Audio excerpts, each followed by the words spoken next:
My name is Duckwall. I'm here to talk about bypassing wired 802.1x with a bridge using Linux.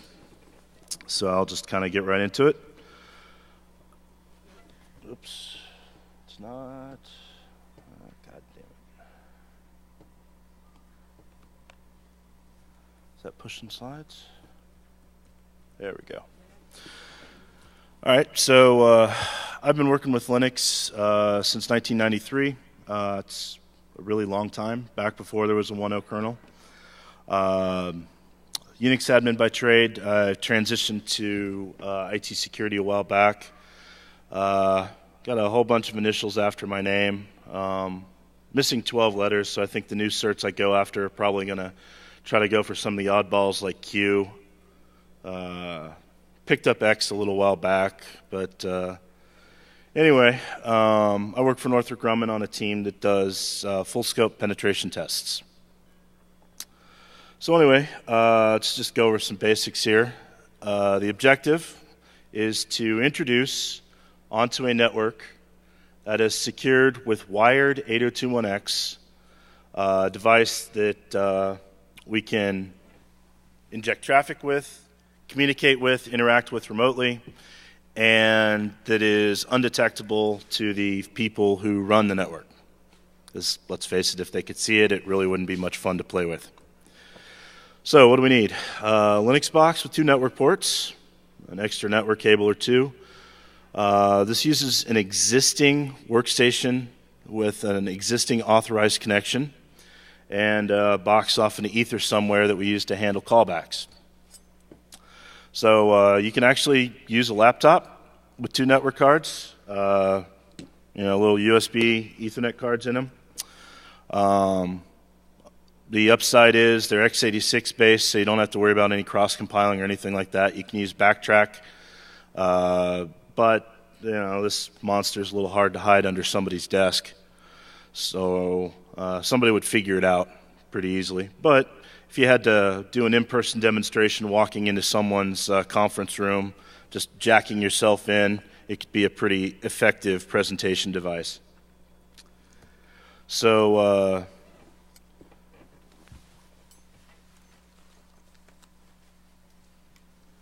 also got something like this. It's an Atom-based industrial PC, pretty small. This one's got 2 Ethernet ports already on it, bunch of USB. You can put an SSD hard drive in it or a regular hard drive. It's completely fanless, pretty quiet, pretty easy to shove under a desk somewhere. I want to say this one was $400 or $500, but they make cheaper ones or more expensive ones. Anyway, there's a lot of industrial PCs or this kind of technology meant to run in environments where it's not terribly computer equipment friendly, so high temperature, humidity environments, that type of thing. So the other fun one to play with is Plug Computer.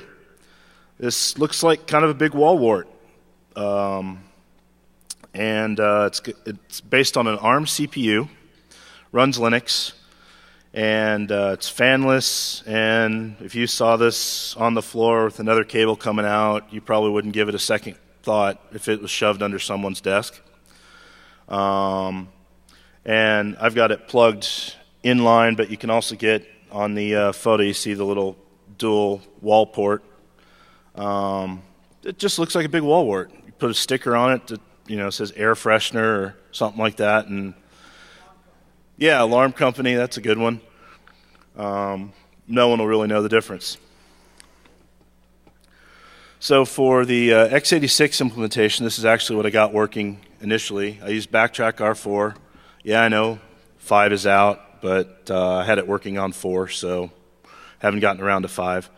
And on the plug, it currently has Ubuntu 9.04, which is currently no longer supported. So I'll either switch it over to Debian or probably just roll my own distro at some point to have a finer grained control over what goes on it. Quick review, an Ethernet frame. This is what a typical Ethernet frame without using VLANs looks like.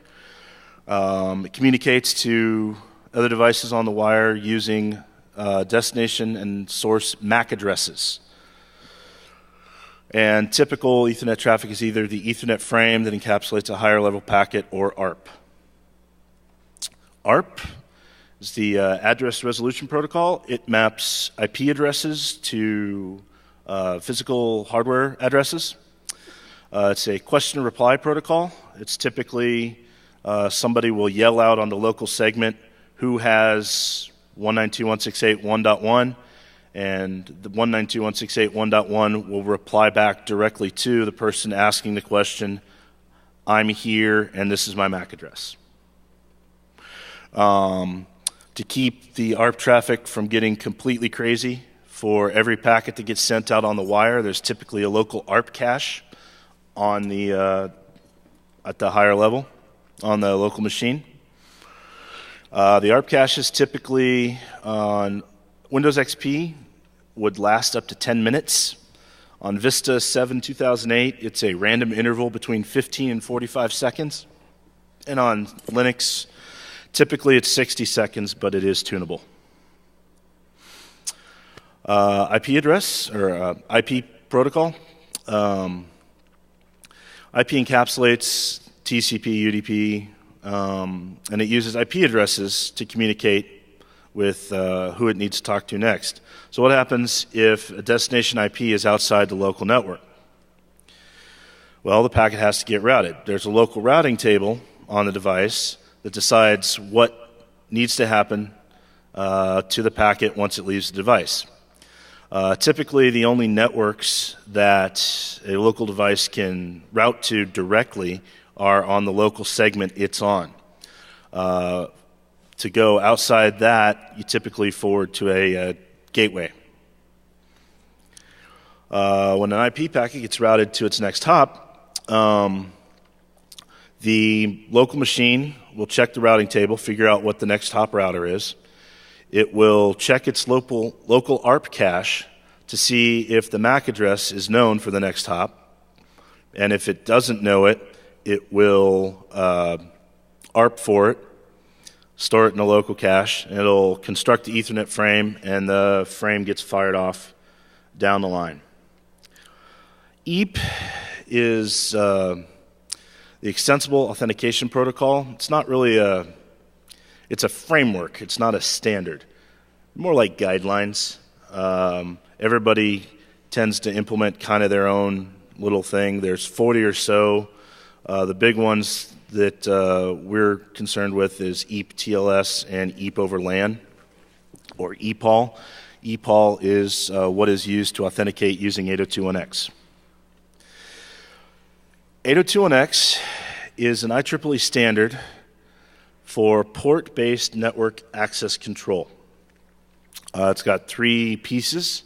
There's a supplicant, namely the client that is authenticating to the network, an authenticator, which is the device that the supplicant is authenticating to, and then there's some sort of back-end authentication server, usually Radius, something like that, that takes the credentials from the authenticator and validates them, and then gives the ultimate decision about whether or not to let the supplicant onto the network. So the supplicant packages up the authentication information. It could be a password, it could be a certificate, it could be any number of things. Package it with EPOL, sends it to the switch. The switch will then repackage it into a Radius request. The authentication server takes a look at it and gives the ultimate decision, and then if successful, the traffic is allowed to pass through the network. There's a quick Wireshark capture of EPOL exchange from front to back. 802.1x also has the ability through an agent on the supplicant side to make network policy decisions. For example, you can have an agent that will check to see if a road warrior's netbook is up to date with patches and has a current AV. If not, it'll, instead of allowing it onto the general business LAN, it will shoot it off to a remediation subnet where the only things it can talk to are the AV server or a remediation server of some sort to get brought back up to speed, scanned, whatever, and then you can fire it back over to the workstation LAN. You can do things like require an account membership to a Windows domain, so you have to actually be logged into a domain to be able to use the local network resources, and if not, either deny access or toss people onto a guest VLAN, depending on how friendly you are. And you can also use it to load balance to a lesser populated VLAN. So you don't just wake up one day and decide, hey, I'm going to implement 802.1x today. There's a lot of planning required because you have to have an authentication server, more than likely one or two. You need more power, more licenses. All of your equipment needs to be able to support 802.1x. Printers are a notorious special case for a lot of things. It's complicated to set up. You have to plan your deployment carefully. You have to start office by office, making sure your switches are upgraded, making sure the supplicants are communicating correctly. Then when you turn it on, you got to make sure it all works. It's often a very long-term project that requires a lot of planning. And you also, for your organization, typically have to have a fairly robust and mature infrastructure before you even consider implementing it. If you're just got one network guy, he's not going to, well, he'll probably quit if you just decide you're going to do it one day. There's always going to be exceptions. Printers, I mentioned before, typically those are going to be secured with either sticky MACs or Cisco calls it MAC auth bypass, which is basically allows you to specify a MAC address that will authenticate via radius, but it's kind of a special case. We'll let him on anyway, even though he's not fully 802.1x capable. You've got PXE booting potentially in your environment, hardware software test networks where the configuration may change over time and 802.1x may not be the best thing to do to facilitate your testing. OS reloads, booting from Windows to Linux, that sort of thing. These are all things that will cause you issues if you have a strict 802.1x implementation. On the client side, how often does the link on the client actually go down? People kick cables all the time. Power cables get taken out of computers underneath the desk. Reboots, people will shut down or suspend their computer at the end of the day. And then there's good old Reboot Wednesday after Patch Tuesday. Every one of those machines, as soon as it goes back to CMOS, drops its link. So you can't just, it's something you have to pay attention to and you have to be aware of, that you can't just be very strict about once the link drops, it's never going to come back without human intervention. Typically, it's configured in such a way that it will come back up after reauthentication, just forces another reauthentication. And then obviously you have to configure your various clients, be it Linux, Windows, or whatever, to support 802.1x, and that can be a bit of an adventure if you have a very heterogeneous network. In 2004, a security researcher demonstrated an attack using 802.1x against a wired network, basically injecting a hub and using the hub to add a rogue device along with an authorized client at the same time. So once the authorized client would authenticate to the network, the rogue device could then piggyback off of the existing connection. There were a few problems. And interestingly enough, when I was researching who to give credit to for this particular attack, there were a couple of names that came up. One was a gentleman from Microsoft who posted on their TechNet blog, but there was another guy that I saw that actually was dated about a year earlier, so I don't know who actually gets credit, so I put both of them at the end in my links section. Anyway, the problem with having two devices on the network that respond to the same information, you can really only use UDP because TCP causes a race condition. If the rogue device sends out a TCP SYN packet, SYN-ACK comes back. Well, a legitimate device, if it sees a SYN-ACK packet, because a hub will broadcast to every port on the hub, it'll respond with a reset ACK. Well, your rogue device will respond with an ACK. So it's a race. Whose packet will get to where it's going first, and even then, the whole time, it'll be causing problems. So,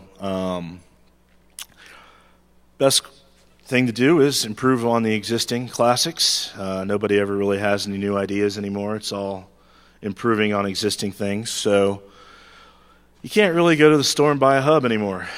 That really does make it kind of hard to do the classic attack. Or if you do go buy something that they claim is a hub, it's actually a switch, and hub was cheaper to print on the label. Yeah, less letters, exactly. Plus, they get to use the H and B, which are not that common. Makes them feel better.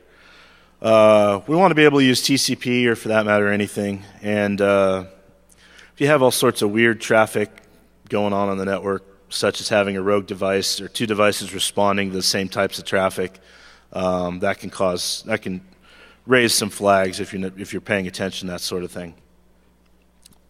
So my demo configuration is mostly virtual. I've got a server subnet that has a radius box, a domain controller, and a WSUS server. It's separated out by a firewall. The firewall has a connection to the switch.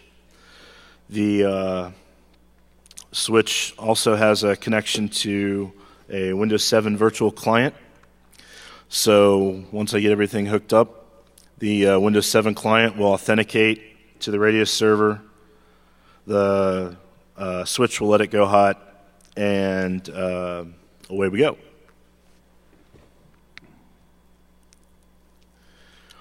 So, what's a bridge? A bridge is a network device that connects multiple segments at the layer 2.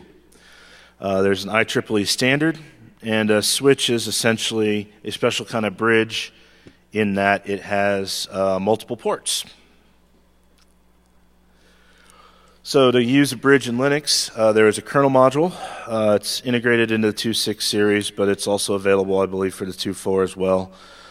Standard in most distributions. There's some userland utilities that you use to configure a bridge, and they're available almost everywhere. Although they may not be installed by default, you'd probably have to go install them yourself. So setting up a bridge is fairly straightforward. You create the bridge interface. In this case, I use BR0. You add NICs to the bridge interface. You bring everything up. One side, the other side, then the bridge interface. So what happens when you hook up an 802.1x connection with just a straight bridge in Linux? Yeah, not much. Well, yeah, it couldn't be that easy, could it? Well, as it turns out, the reason for it not working is because the traffic that EPOL uses is supposed to be dropped per spec on the 801D spec. So, per standard, 802.1D bridge standard, there's a series of 15 MAC addresses that, if you see that traffic, you're not supposed to pass on the bridge. All right, well, this doesn't seem like rocket science. We pass it, it all works. So back out the patch, and away we go. Well, unfortunately, the bridge code has seen a fair amount of maturity over the past few years, so simply backing out the patch from 4 years ago doesn't really work. But fortunately, there's a gentleman, Ab, at Gremwell Security who figured it out. He wrote a tool called Marvin that is a Java-based tool that is used to inject traffic onto a network using 802.1x wired. So he figured out what you needed to do. It's written in Java. It requires 3 network ports, a source, a destination, and an injection, and allows you to manually jack with the traffic going across the wire. It does require manual setting of MACs and IPs on all sides, so it's not something you can just drop and walk away from. It requires a fair amount of setup. It's an interesting little tool. Depending on what you're doing, it might be worth looking at. But his patch basically commented out the new 2.6 code that drops the EPOL traffic, and now we can pass EPOL on the bridge.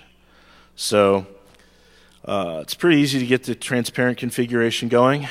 Just set up some environmental variables to make life easier, enable IP forwarding, create the bridge, bring up the interfaces, and then using the MII tool in Linux, we can actually reset the link by forcing speed renegotiation.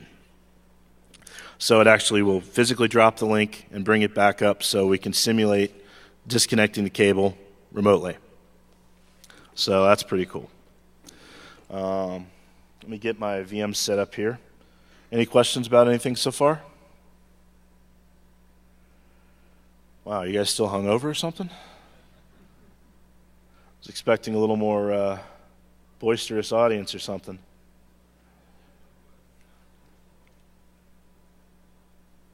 Somebody have a question? I'm sorry? Yeah.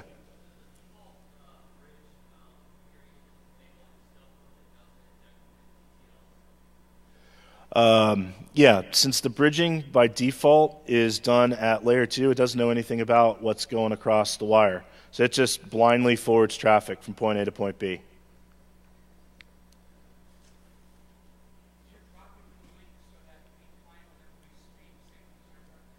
Yeah, I dropped the link because that's the easiest way to force a reauthentication. Typically, you can, if you drop the link on the supplicant side, it will say, "Hey, I'm Bob," again, but the switch may or may not pick it up or be expecting it. You drop it on the switch side, the switch will say, "Who are you?" So by switching it, by doing it on both sides, you just simulate the link going down, and it forces the reauthentication.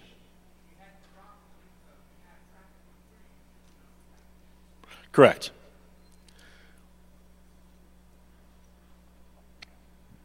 All right, get you going.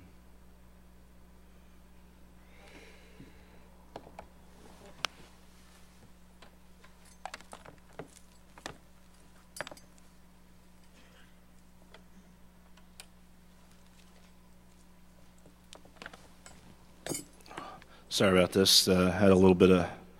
Unfortunately, the switch I have takes like 10 minutes to boot from no power, so I had to get things rolling with the presentation before was ready. Fortunately, you know, hooking up 2 cables, it's not that hard to do.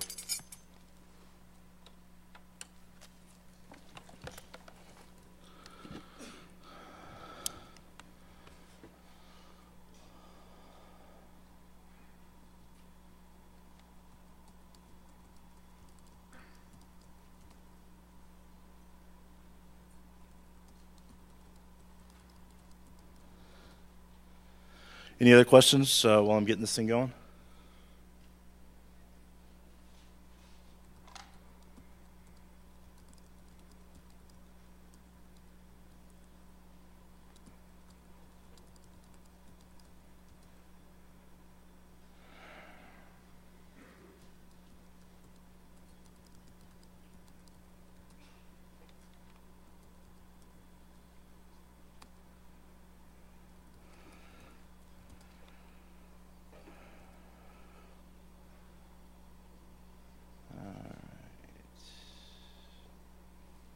Got one more VM to bring up, and then hopefully this will be all working. Praying to the demo gods.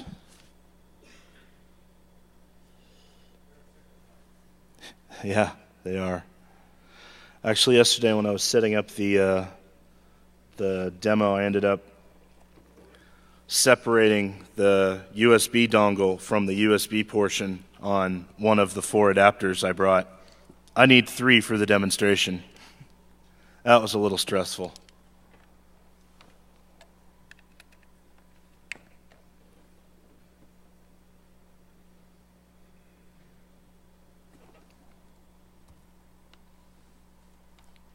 Oops.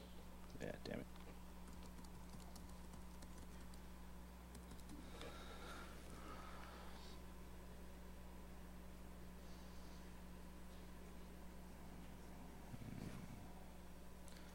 I'll get this switched over real quick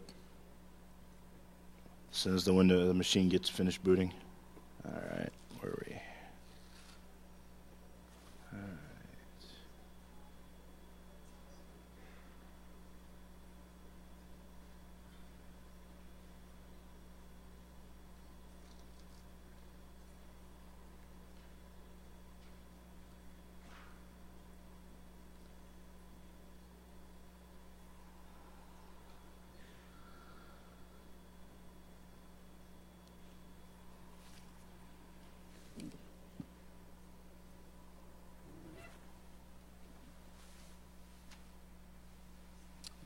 Ah, yes, invariably.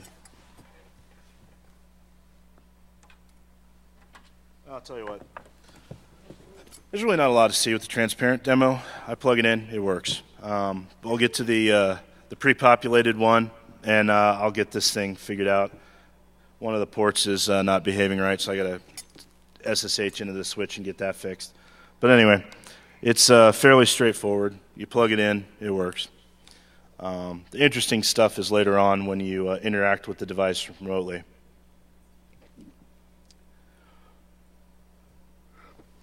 So anyway, right now on the device, the bridge looks like a piece of wire. You don't really see anything. It passes traffic from point A to point B. The EPOL traffic goes across just fine. All the traffic from the client goes across unmolested. And actually, we'll do it that way. So, from a proof of concept point, we've introduced 802.1x onto, or introduced a rogue access device onto a network that's secured by 802.1x. Now, this is kind of like the pet rock of exploits here. You just demonstrated that it works, but it's not really a lot of fun to play with. So let's see what we can do to, to fix that. All right. So what do we need to actually make our pet rock a little more fun to play with? Well, we need to first and foremost, not trip up any additional security measures that are in place. We really don't want to cause port security to get tripped, because typically port security violations don't automatically get reset. So it requires a human to come out and take a look, or somebody calling and saying, "Hey, my computer doesn't work. What's going on?" So that's not a good situation to have.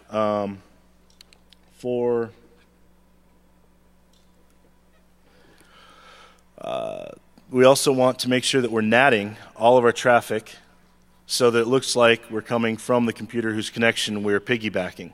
And we want to establish callouts. Sticky Macs, like I mentioned, typically are that's a pretty fatal problem to have if you drop one of these devices in remotely, because it's a real sign that something's going on that shouldn't be going on. So try to avoid that at all costs. However, you can typically force an 802.1x re-authentication without any sort of ill effects, simply because there's going to be so many different devices out there that reboot periodically, or the connection goes away, or a switch gets rebooted or something. So seeing re-authentication traffic usually doesn't set off any alarms. Now, port security a single stray MAC address flying across the wire will be the end of you. So you have to make sure that no traffic leaves until everything is set up. And we're going to start dark and slowly bring up functionality until we're good to go. So things that have bitten me in the past. Excess services. Apache is really good at that. What's the first thing Apache does when it starts up? Sends out a name server request for its IP address, because typically it's going to be host www.cnn.com. What's the first thing it does? Oh, who is www.cnn.com? Sends out a name server request. Well, a name server request goes on the wire, so if you're not paying attention, that's something that can happen in the background. Many other services also do the same sort of thing. IPv6. Most modern kernels will automatically have IPv6 support enabled, and there may or may not be IPv6 traffic on the wire that you're on. But since I'm not doing anything with IPv6, it's best to disable it because it has burned me in the past. DNS, like I mentioned, sometimes simply starting networking under Linux can cause a DNS query to go out. So I typically blank out the resolve conf to make sure that doesn't happen. And then ARP is usually the culprit for all of the woes when it comes to tripping port security. Because everything you do, if it doesn't know how to get to that particular IP address, it fires off an ARP request. So simplest thing to do is to make sure you don't fire off any ARP requests. ARP tables is a tool that allows you to block all ARP traffic from an interface. Now, using the output chain here, the output chain is only used by traffic that leaves the local network or leaves the local device. So traffic going across the bridge actually traverses the forward chain and not the output chain. This is a quick overview of the basic chains that are IP tables, ARP tables, and EB tables. Pre-routing, all traffic coming into the device passes through the pre-routing chain. Forward is traffic moving from one interface to another, so the bridge traffic traverses the forward chain. Input is traffic destined for the local device. Output is traffic leaving the local device, and post-routing is all traffic that leaves the device, or including the forward. So all traffic crossing the bridge will go pre-routing, forward, post-routing, so we can manipulate the output chain as much as we want and not affect any of the traffic that's going on with the client. So MAC addresses are actually pretty easy to spoof, but since we're operating at layer 2, they can cause some unusual problems. And since we need to interact at layer 3, in order to be able to remotely communicate with the device, there's a better solution out there, and it's called EB tables. EB tables basically allows you to specify a series of rules that operate on the bridge itself. And the best thing it does is allows you to NAT with MAC addresses. So yeah, we want to be able to interact with the device. Makes sense. We can use source NAT with IP tables to create, to NAT all of our traffic to make it look like the device that we're in front of. Now, with source NATing, there is a quick caveat, namely that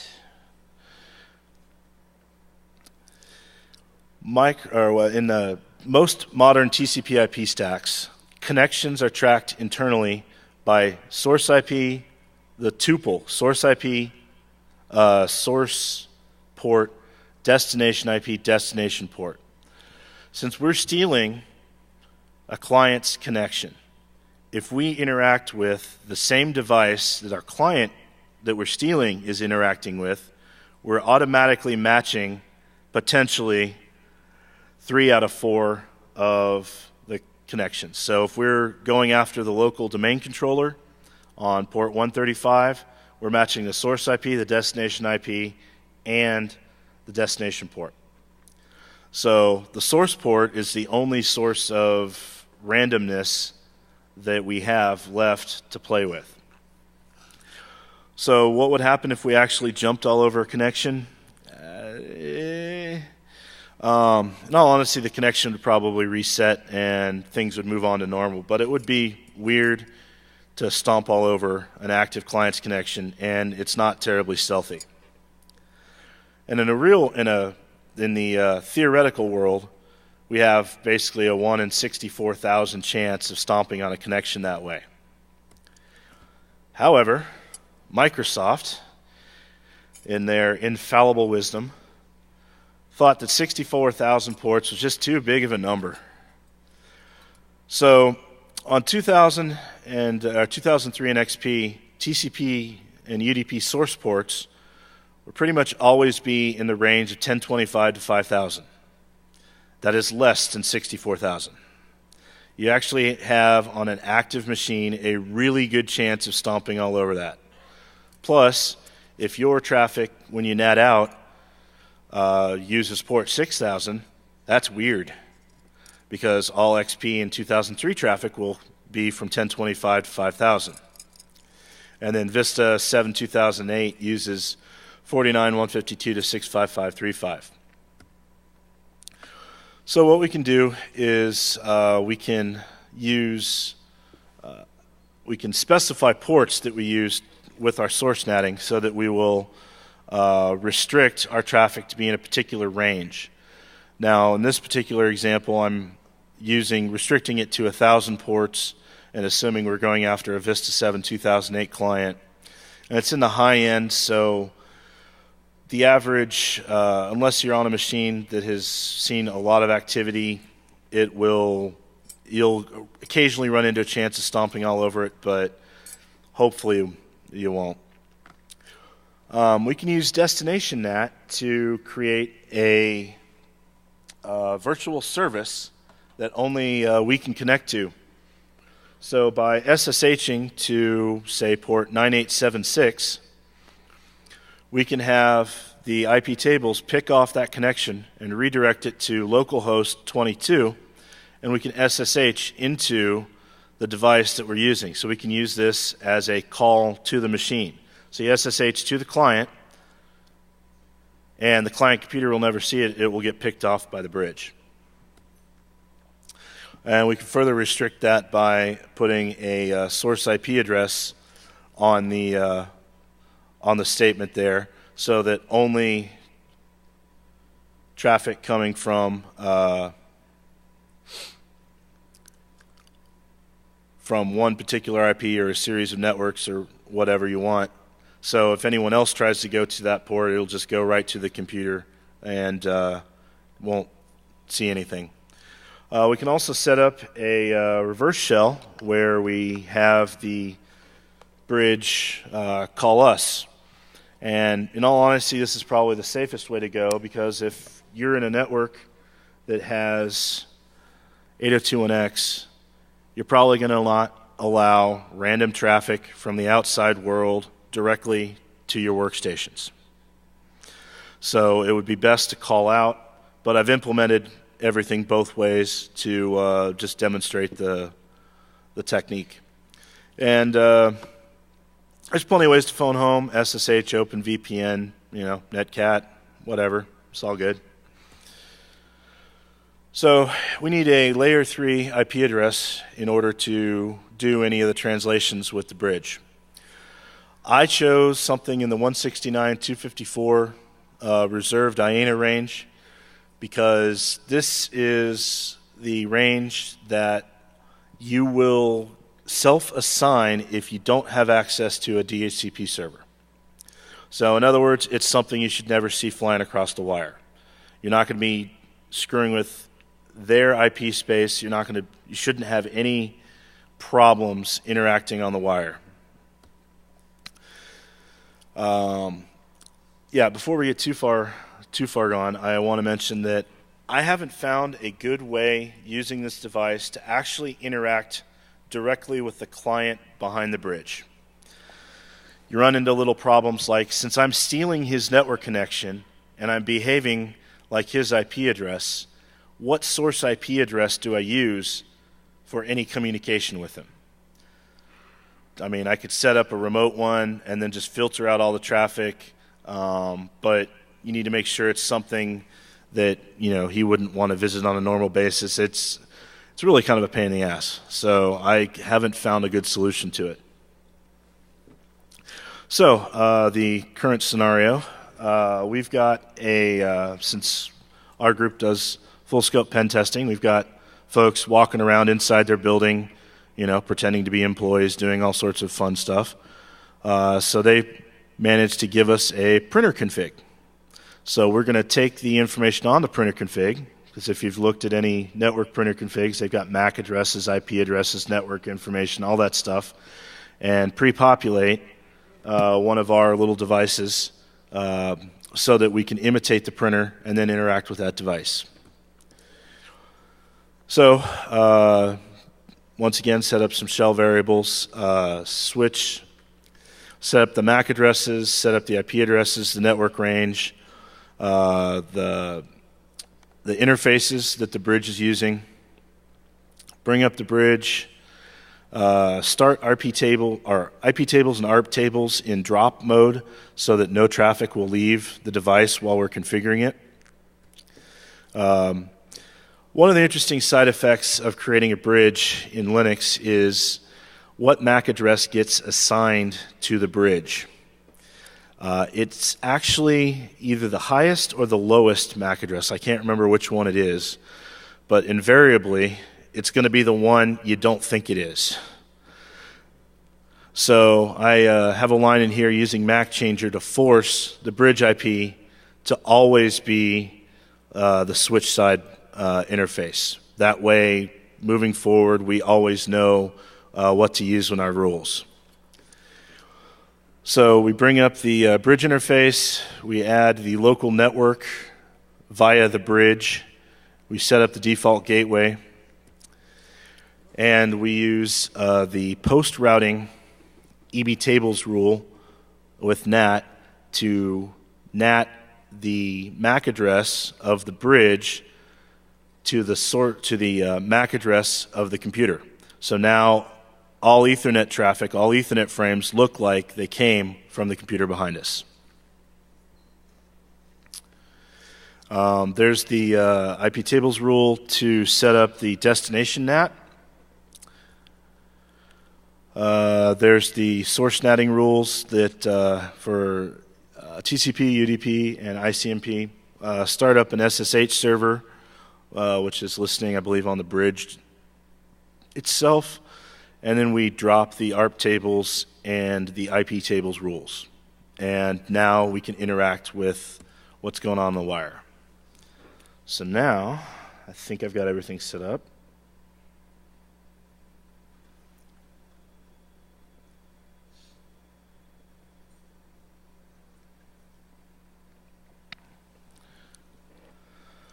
So what I've got going on here is I have a plug that's in line with a fiber converter, because people seem to think that fiber is the end-all be-all solution to all of your network woes.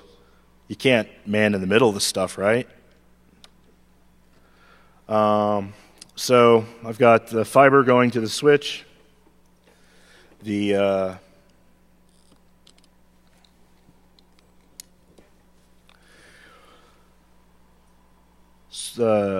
fiber adapter going into the plug going into the computer. So, assuming everything's working right. Let me see what the switch has to say about that. And of course it's not. Gotta love it. Give me one sec. Typically, this particular problem, I have to reboot the firewall.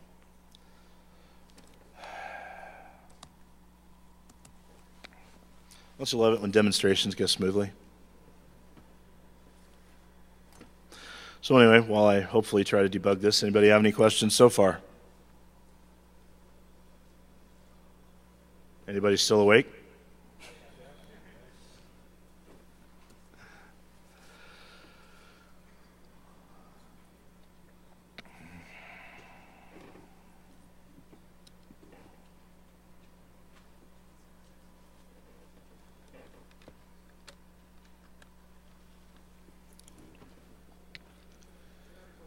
Yeah.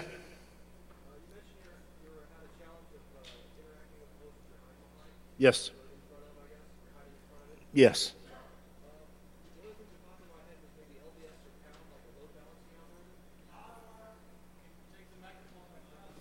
Yeah.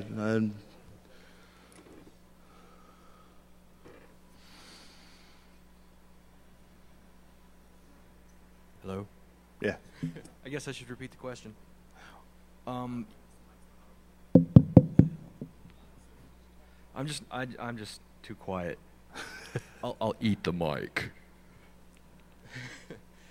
You'd mentioned that you have a hard time hiding or interacting with the host that you're hiding in front of. Right. One of the things that popped in my head, and it might not actually be a feasible idea, but one of the things I do is load balancing. And you got a load balancer hiding in front of a bunch of servers, Right. acting transparently. Have you thought about any of those kind of methods, LVS or pound? And Well, the problem you have is, let's say you want to do a port scan on the device. What source IP do you use? What source IP do you originate your Nmap scan from of the client behind you? oh, okay. Do you pretend to be the domain controller? Do you pretend to be, www.china.com? That's the problem that I haven't really found a good solution for. All right, that makes sense. Now, granted, the traffic is only going to go from here to here on just across a single wire, but if they have some sort of an IPS or a HIPS install, you would probably want to try to mimic something on the local wire. But like I said, I just haven't really found a good solution for that. I could see all the traffic going just fine, but just establishing a two-way communication, I'm open to suggestions. Right on.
Alrighty, let's see if this works.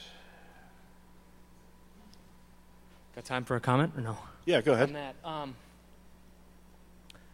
there's sort of two approaches there. You could actually use any IP.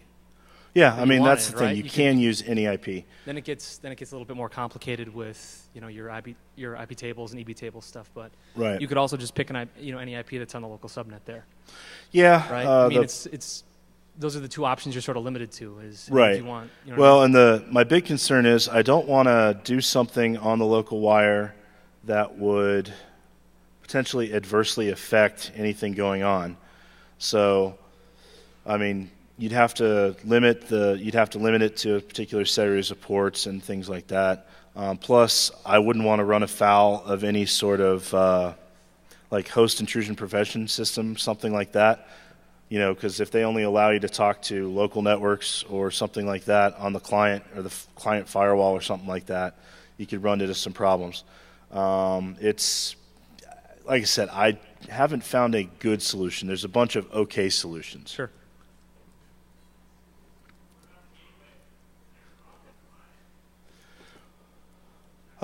Using the gateway to come back. I can barely hear you. Sorry, man.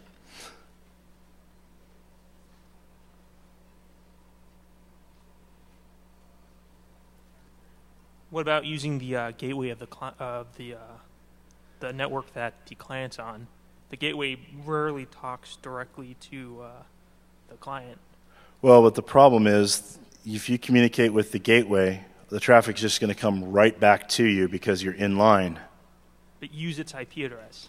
So use the gateway's IP address. I gotcha. That's possible. That might work. You'd still have to do some restrictions on the NAT and things like that, but that's a possibility. I'll look at doing that.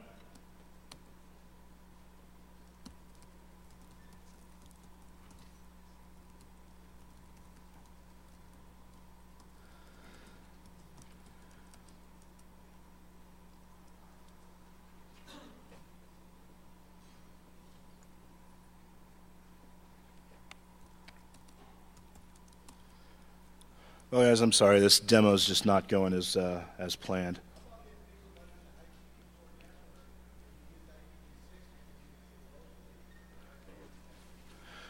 Yeah, that's also a possibility. That's something worth looking at.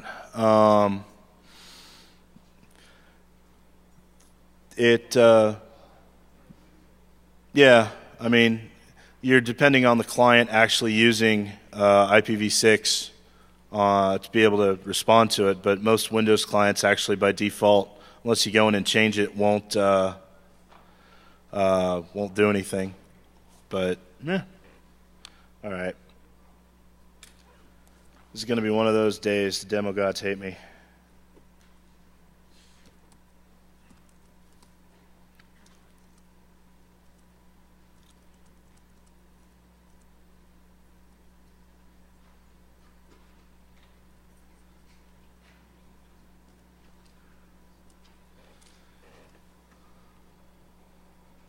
Try one more time, and then I'm just going to move on.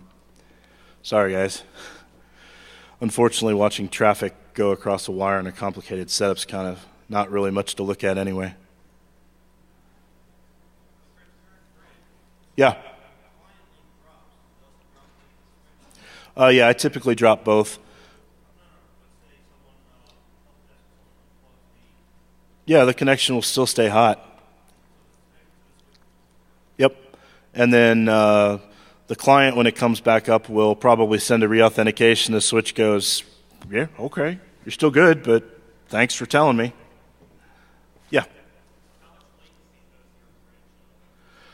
I touched on that a little bit later on, but typically, I mean, since all the packets are going through, it can add up to a few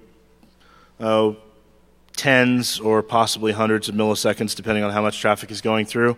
But for the average network, you're not really going to notice that. I mean, that doesn't really affect, somebody surfing eBay or checking their email or something like that. Most people are sadly conditioned to expect delays when doing simple tasks like that, so they assume it's the internet, not their local link. And that's even if they notice that it took a few extra milliseconds.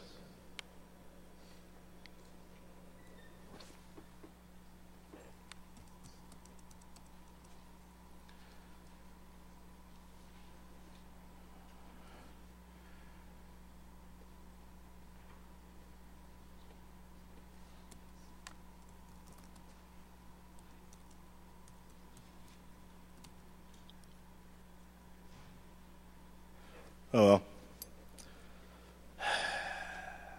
Best laid plans. And get up and juggle, but I probably wouldn't want to see that. All right, so I can talk through the rest of this, and maybe I can get this stupid config to come up by the time we're done. So pre-populating the bridge is cool, but it's nowhere near as interesting as just being able to walk in, drop a device onto the network, and walk away. So the basic process would be you start transparent, you gather up all the info you want off the wire, take a look at it, analyze, find the useful bits, and then you configure the bridge and bring it up. So the printer config we had before provided the IP address, the MAC address, network mask, and the gateway IP. But what if we can't easily get that information? What we really need is the IP address of the computer, the MAC address of the computer behind us, and really all we need is the MAC address of the gateway, because the gateway knows how to get to everything. And so if we set the gateway to be the destination for all of our Ethernet frames, it'll figure out where to send it. So we don't even need it to talk to the local, we don't need anything other than the MAC address of the gateway to communicate with anything on the local segment. So assuming we had the gateway MAC, how would we bolt that into our configuration to make it work? Well, we can create a static ARC entry for a bogus IP address and then route to that bogus IP address. And basically set that as the default route, and the layer 3 stuff is happy, the layer 2 stuff is happy, and away we go. That does actually cause a bit of an issue when interacting with the local network segment. Because remember, the local network segment's usually the only thing the computers know how to talk to on the local network segment. They communicate directly with the other machines on the local segment. So the way we're transmitting our traffic would be fire to the gateway would come back to the local segment, which can cause some interesting things. I've seen our traffic appear to the client that we're attacking to actually be sourced from the gateway. So the gateway almost natted it.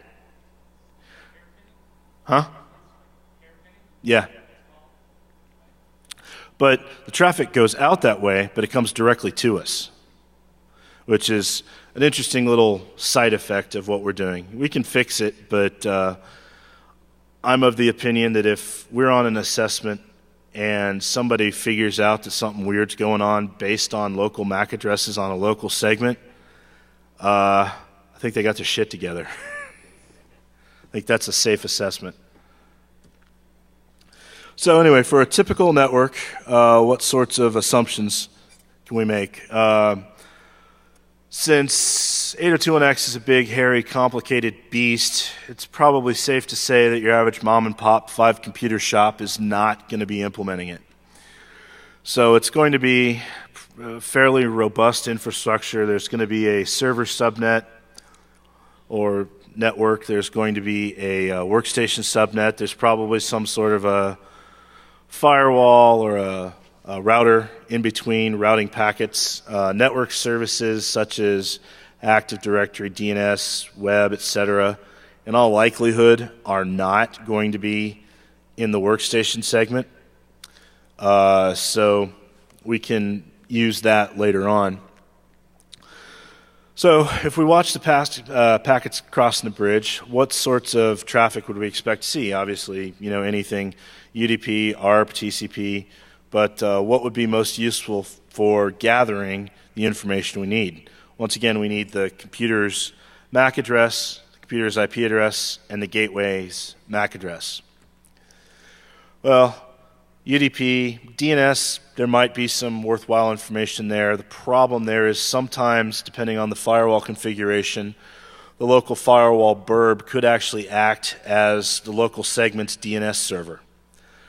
So while that would be interesting and it could work, I would rather look someplace else to try to make it just be on the safe side. LDAP's another possibility if you're in an Active Directory environment. DHCP is not really useful, and NetBIOS isn't terribly useful. So UDP, aside from grabbing the DNS for use later on, I don't really think that UDP is the way to go. ARP actually is a pretty good candidate because it's got all the information we need. It'll have the IP address, it'll have the MAC addresses.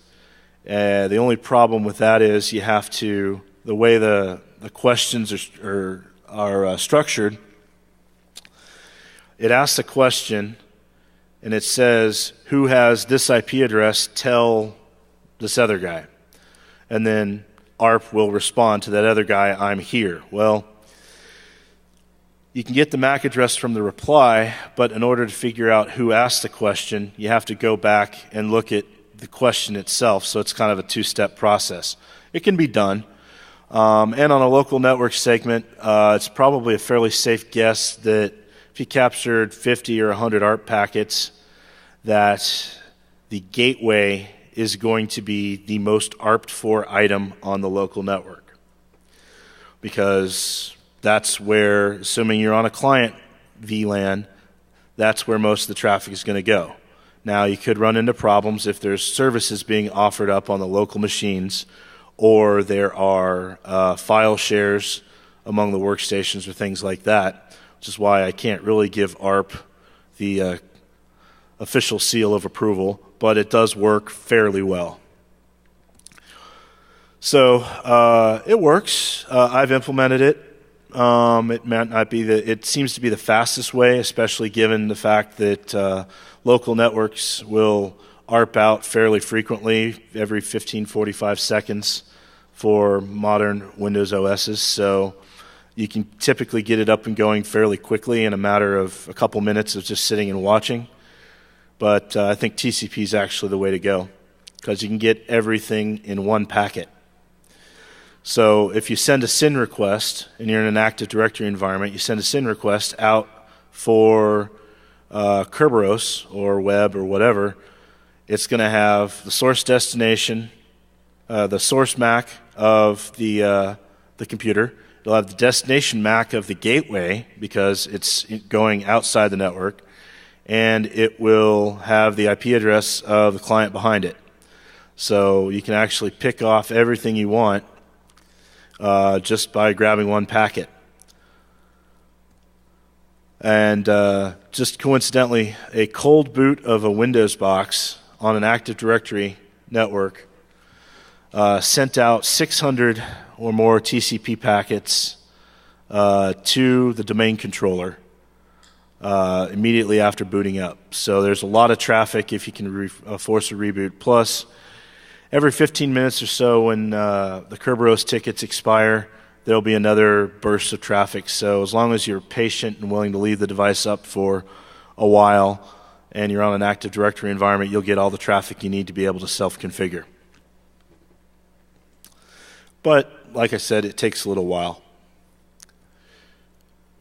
So I've done it both ways. ARP is generally faster but potentially unreliable. TCP is going to be more reliable but takes a little while.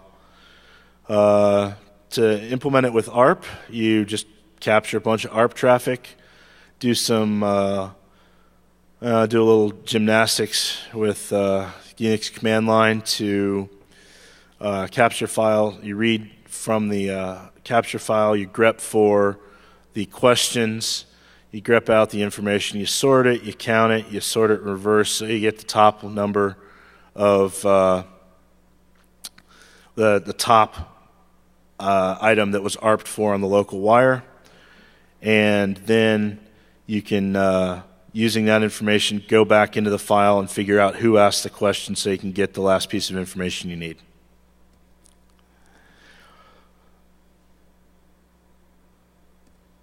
So TCP is actually really a lot easier. You just wait for the one packet you want and grab all the information you need. I use Kerberos because in an Active Directory environment, typically Kerberos tickets will be going out periodically. You're guaranteed that the Kerberos ticket is going to go to a domain controller. It's not going to go off into Never Never Land. And in all likelihood, the domain controller is not going to be on the local segment with the workstations. So wait for one packet, parse through it, and away we go. So the grabbing that information is actually pretty straightforward. You capture the packet, you dump it to a file, you read it from the file, you awk out the information you want, and you get the source MAC, the destination MAC, the computer IP. So the fully automated script set up the various interfaces. I went ahead and automatically grabbed the MAC address of the switch side of the interface. Computer computer interface, bridge interface, all the stuff's the same.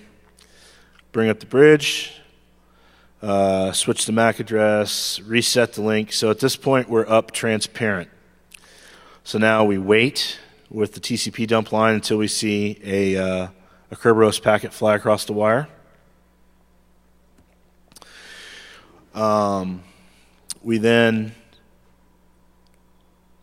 basically awk out the information we want, set it to the variables, set up the ARP tables and IP tables to drop all of our traffic, configure up the bridge interface, set up our NAT rules, start up SSH if we're listening, start up ARP tables, or set ARP tables and IP tables to drop the rules.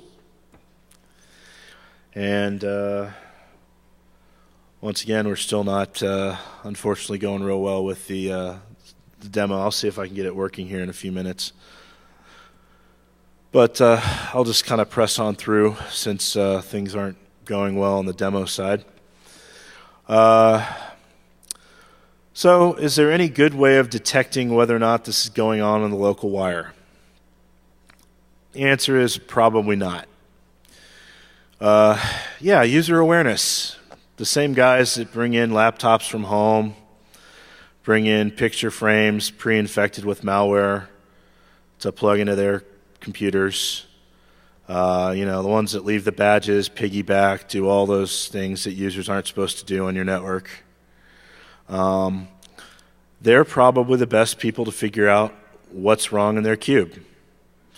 Unfortunately, you could probably put a sticker on something like this with network cables running in and out of it, says network signal booster, and defeat the first line of security. But in all honesty, this is a physical attack. So physically looking at the wires, physical inspection is the best way to see whether or not something unusual is plugged into your network. Now, if you have a 100,000 square foot building with thousands of network drops, obviously the users are the best way of doing that. So you have to be able to empower your users to be able to look at what's under there and ask questions if they see something that they think they shouldn't. Unfortunately, most places aren't like that. Most admins don't want their users anywhere near anything that they could screw up. So in all likelihood, user awareness is probably not the best way to go. Perfect world, yes. So traffic analysis. Now, the packets that we send out are being sourced from a Linux box. So the TTLs will be, by default, 64, whereas Windows boxes are usually 128. Now, we can change this, but once again, if you figure out something hanky's going on your network by noticing that traffic leaving the local subnet has different TTL values, I am more than willing to give you the thumbs up. It's possible, but most of the environments I've been to, it's highly unlikely that this will get caught. And the default TCP window size differs between Windows and Linux, and there's some tunables. I've played with it, but it didn't really seem to do much. So once again, if you've got your stuff buttoned down to that level, hey, congrats. So like I talked about, the seemed to be a lot of traffic destined for the local network coming from the local segment as a side effect of our using the MAC address of the gateway to do all of our routing. We could probably fix that just by watching ARP requests on the wire and creating static ARP entries for every item that we see so we can communicate with local devices without going through the gateway. And probably wouldn't be too hard to repurpose something like ARP Watch to do that automatically for us. But, if you're capable of seeing that something weird like that is going off on the network, then hey, more power to you. Latency. Yeah, it can add up to a couple orders of magnitude on packet latency. Seems like on local tests I've done on 100 meg, it maybe adds 40, 50 milliseconds. If the link's saturated, it might go higher than that, but yeah, the average user isn't going to catch that. Same thing with throughput. I mean, I managed to SCP a 3.5 gig file through one of these plugs on a 100 meg link, and it went through at about 70 megs, so that's actually pretty good. You know, it's not horribly slow. Now, some of the embedded devices out there, you know, if it's running a really slow processor, you could probably run into some problems, but these plugs, for example, are 1200 megahertz, so you're probably got enough horsepower. I haven't been brave enough, and I don't have a USB gig adapter, but I haven't been brave enough to try gig to see what kind of throughput you actually have to push through it to break it. But large files over 100 meg don't seem to be a problem. Speed duplex mismatch. So if you're running gig and all of a sudden, you know, a port drops to 100 meg or something like that, well, that could be a sign something weird's going on. But in all honesty, I think for any large environment, the chances of every single device on the network being all the same is probably pretty low with lifecycle replacement and things like that. Plus, you'd have to be really awake to be able to catch the fact that port 3 on switch 5, building 3, floor 2, switched from gig to 100. That would be that seems like just a noise level alert that unless you were looking specifically for something weird like that, you probably wouldn't catch. I could be wrong, but so once again, the likely result is probably not going to be able to detect it that way. Excessive up-down notices. Touched on this a little bit earlier. In all honesty, the authentication server is probably going to see a fairly steady stream of requests coming in and out. Link statuses go up and down a fair amount. It's pretty easy to kick a cable. It's pretty easy to unplug, reboot a machine, even a switch reboot, stuff like that. All that would cause a link to reset, and even a flaky cable, you know. So I don't really see that that would be a reliable way, but it's something that if you had a SIM, you could probably try to picture, come up with an event for, and maybe see what you consider to be excessive up-down notices on a particular link if that's what you want to try. So sadly, the best technological solution is to really understand the characteristics of what your network traffic looks like, and then focus on trying to look for anomalies. So yeah, we don't have any Linux boxes on the wire, so why are we seeing TTLs of 64 leaving our network? Well, yeah, good luck with that. The other possibility would be link speed changes or excessive up-down notices. You might be able to come up with some sort of a SIM event for that, but in all honesty, I don't really see that that's a realistic way to detect this. The best method is probably user awareness, like everything else. Educate your users on what should be under their desk. Let them know what a network cable looks like. Let them know what a fiber transceiver looks like if you use fiber. And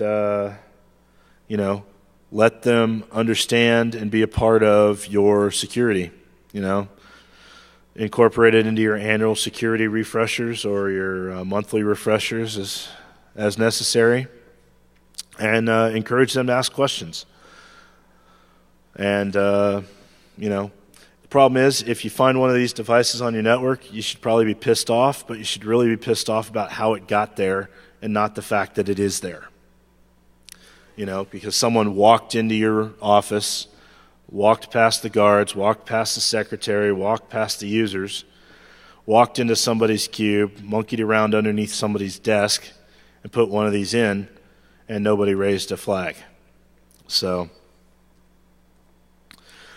what sorts of fun things can we do with this? You can poison web traffic. Obviously, you're in a perfect position to man in the middle. EtherCap has done some initial work on that. I haven't had a lot of time to do any extensive testing on that. But I think that's a potential for a lot of fun to be able to do any sort of client-side attack on any website by proxying through the device itself. You can obviously capture credentials. You can scan the network. Imagine sending a phishing email where the email just appears in the inbox without actually hitting their server because you just injected it into the IMAP stream. That would be something kind of fun to play with. I haven't had a chance to implement any of that stuff or even look at implementing it, but I thought the email thing would be kind of a fun thing to do. You could pivot through it.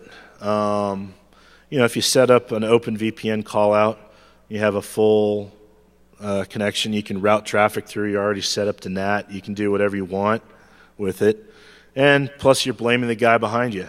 So anytime a network defender would see something weird, they'd RDP into that box, go, what the hell's going on here? And you got the perfect alibi. You could also have callbacks that are directed inwards. So you set up a listener on the plug computer itself and have all your local callbacks call back to it and have it call back to the outside world, or you can just interact with it on the plug.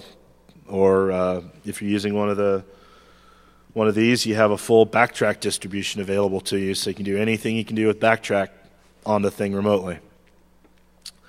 These are also useful for a trusted insider type of assessment. You could just configure up the plug, ship it out, tell them to plug it in somewhere, and you'll get back to them in a couple weeks after you've finished your assessment. So you can save on travel costs, and it can be a huge savings rather than sending a team of 2 or 3 people out all over the world. You can just drop ship a plug to them and surf from the comfort of your home office or wherever you have the plug calling back to. So yeah, what are the common stories I've heard? Fiber. Like I said, people seem to think that fiber is the ultimate solution to all your network problems, that you can't man in the middle with it, you can't do anything with it. And yeah, you can hook up fiber Ethernet, you can run another fiber connector transceiver on this, you can even hook 2 fiber transceivers up with a fiber cable, and it still works. IP still works, Ethernet frames are the same, it's just a transport medium, that's it. Nothing special. So, yeah, I mean, if you have obviously if you have fiber on your network, you run into some logistical problems with having the right cable connectors and using the right kind of fiber and stuff like that. But if your organization is reasonably well funded, that's not really an issue. You just pick up some gig, you pick up some 100 meg, you pick up a couple dozen cables with all the various ends you could find on it, and you should be good to go. Yeah, it's more stuff under a desk, but it's not a major barrier. Yeah, a lot of people who I've talked with who have fully implemented a NAC solution with agents that do policy routing decisions seem to think that 8021X is the end-all, be-all network security solution. Amen. And that is really not the case. 8021X just authorizes the port to go alive and route traffic. Doesn't do any sort of per-packet authorization. It doesn't do any sort of per-packet anything, really. It just says this traffic can go through the switch and go wherever it needs to go. And the agent doesn't really change any of that. All it does is it will check to make sure that the computer behind it has the information it needs to make a decision. So if the patch level's up to snuff, or you log in, or you remember a domain, or whatever the criteria are, it'll still hook you up to the network just the same. And the bridge will pass the traffic just the same. So yeah, how do we defend against something like this? Well, this is a physical attack. I can't do anything to your 802.1x network if I'm outside the building. It's just the way it is. I have to have physical access to a computer that's authorized to implant the device on it. So if I can't get in the front door, guess what? I can't do anything, which is sadly the way it is for most attacks. And it requires an authorized port. So if you're in an environment where you have laptops and you lock up your laptops at night and there's a clean desk with no network equipment, no nothing, well, not a lot to work with there. So you would notice some weird device plugged into your network waiting for you to plug your computer in the morning. IPsec could be used to mitigate some of the man-in-the-middle issues. Microsoft's NAP solution basically establishes on top of 802.1x IPsec tunnels point-to-point between all of the clients and servers.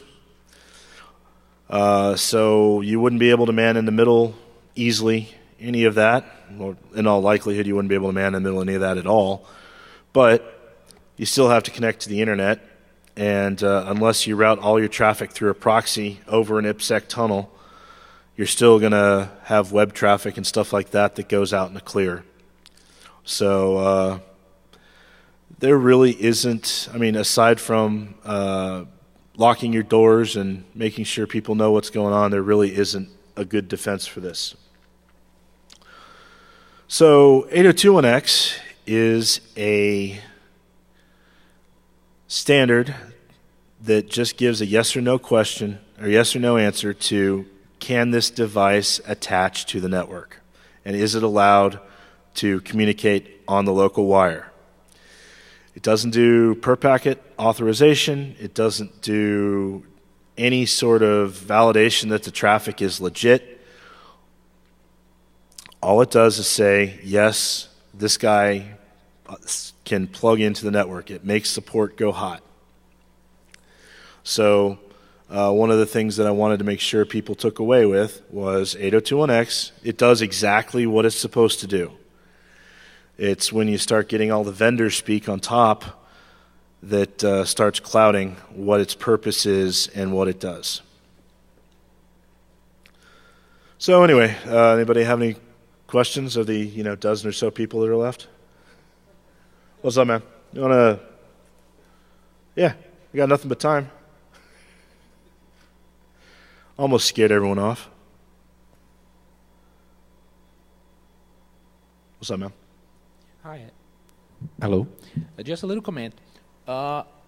In your scripts, I noticed that you didn't turn off STP. So your interceptor machine, your man-in-the-middle, could be leaking STP advertisements.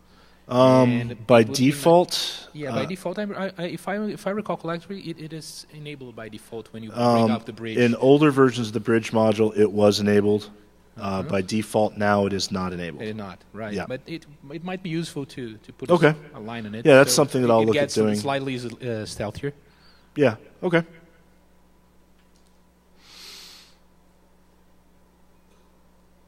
I was talking to the Pony Express guys in the vendor booth the other day, and they got, I think they're using some of your technology or some of your stuff here to in their boxes. And you mentioned that there's not an easy way to stop this, and while it's not easy, there is a way. It's pretty new. You listed it in there, 802.1ae MACsec. Yep. Will prevent this. It's a nightmare to set up, and supporting switches is pretty 802.1ae, I believe. I haven't done a lot of research on it, but there's only like 2 Cisco switches out there that support it. 2960S and the 3750Xs will do it. I can only imagine the nightmare it would be to set up. You'd have to, if I understand it correctly, you would have to upgrade your entire infrastructure to be able to support it. Well, you need on the switch side, you have to have switch support for it, but then you just need a supplicant that supports 802.1ae. It's actually kind of I don't want to say subset, but it's sort of a subset of 802.1x. Right? Okay. They go through 1x negotiation, and then AE kind of kicks in and they negotiate security parameters. Yeah, it's... For those of you guys that don't know, that's it's encryption between the endpoint and the switch port. Okay. Right? It's encryption between the endpoint, the supplicant, if you will, Right. and the switch port itself. So it prevents a lot of these sort of man-in-the-middle attacks that I shouldn't say prevents, makes them a lot harder. Right. You can there's still ways around it, but it's very, very hard. You can't stick an unauthenticated device on the network, and Well, and that's probably where things are going to be moving, is on a more per packet authorized basis. Right. But given the fact that, how many successful deployments of 802.1ae are there in the world today, I would bet probably you could count them on one hand, and most of them are on a Cisco campus somewhere. Agreed. Well, I'm just saying, if you want an answer, though, MaxSec will stop. Well, and this. that's probably the way to move forward with this. I would be interested to see. I'm sure, like anything else, it's a patch to the existing problem. I would be very curious to see an actual implementation and see how well it would take care of an attack like this. Sure. Cool. Thanks. Yeah, no problem.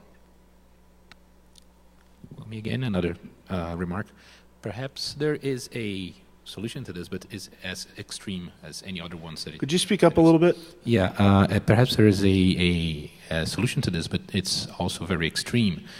If we dropped 8201.x at all, and everyone connected to the network over OpenVPN or something like this, and do an entirely different layer to handle this, because but it's just as you said about IPsec. Yeah, right? I mean, it's the same sort of thing. You would either have to make sure all of your traffic went over that. Like I said, the NAP solution from Microsoft, that's one of their big points that they tout. Yeah, but it's the only solution. It's only the really realistic solution that I can think of. Thank you. Hmm?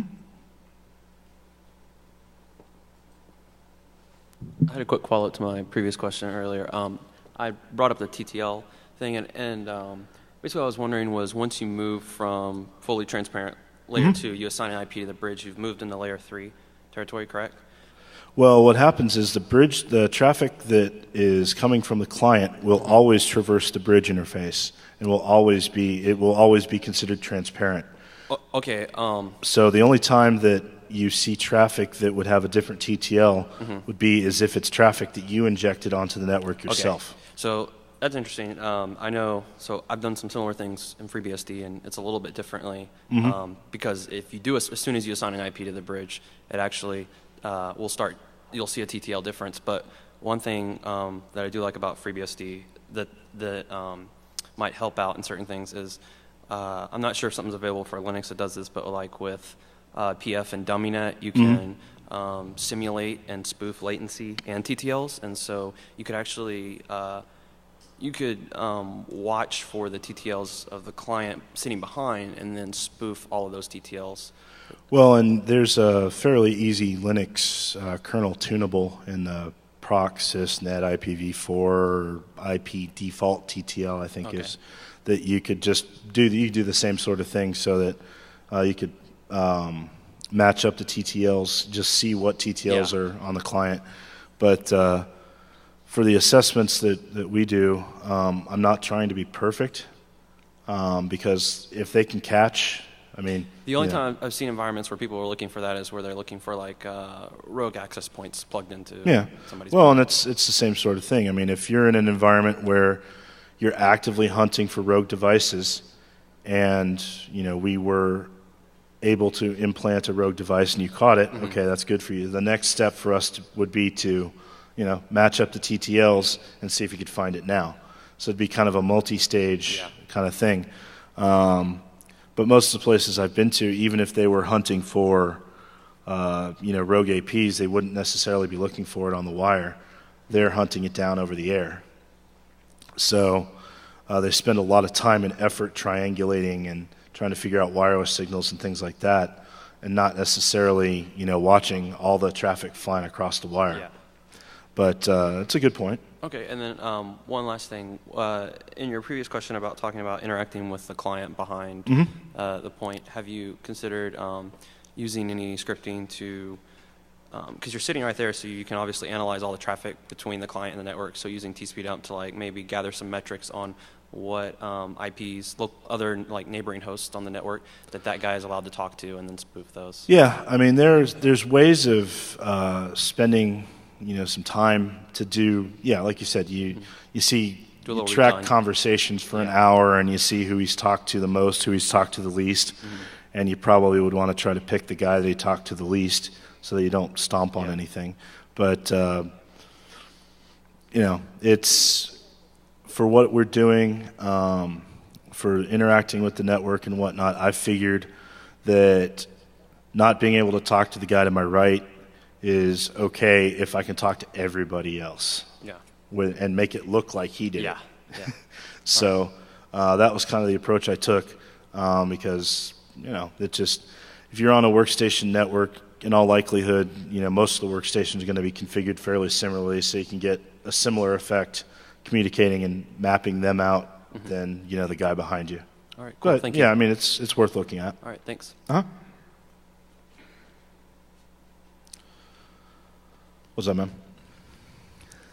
I have a question in regards of a typical configuration. Okay. When you have a IP phone connected to the switch and then the workstation is connected to the IP phone, is this attack going to be possible if you implement the devices between the IP phone and the switch, which would be the typical point where we can insert this device, since there is a CDP and there is pretty much the port becomes like a trunk port and there are further complications?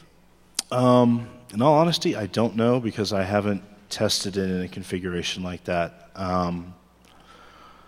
My guess is in the purely transparent form it would probably work, because it's just, to the network it would look like a piece of wire. But as far as being able to interact with the traffic, obviously, if it's might not be able to. So I honestly couldn't tell you. So is this bridge going to support CDP? Probably that's what it's going to come down to. Yeah. In all honesty, I haven't tried, setting up CDP, setting a bridge up, and seeing if the other guy saw it. Off the top of my head, I can't think of any reason why it wouldn't support it, but I haven't tested it specifically. Thank you. Yeah, that's what I was thinking. I mean, I haven't tested it, so I can't say for certain, but, I was thinking it was just straight layer 2, so it ought to just, ought to work.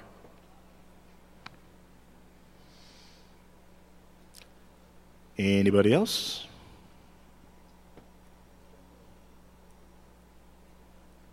Anybody know any good jokes? All right, well, thanks for surviving my presentation. I'm glad I survived. Wish I had a little better luck with the demos, but unfortunately I didn't sacrifice enough. So thanks for coming out. I guess we'll head over to the question room. Which room? Yeah, we'll be in Q&A room number 4 after I get all this crap torn down. Thanks.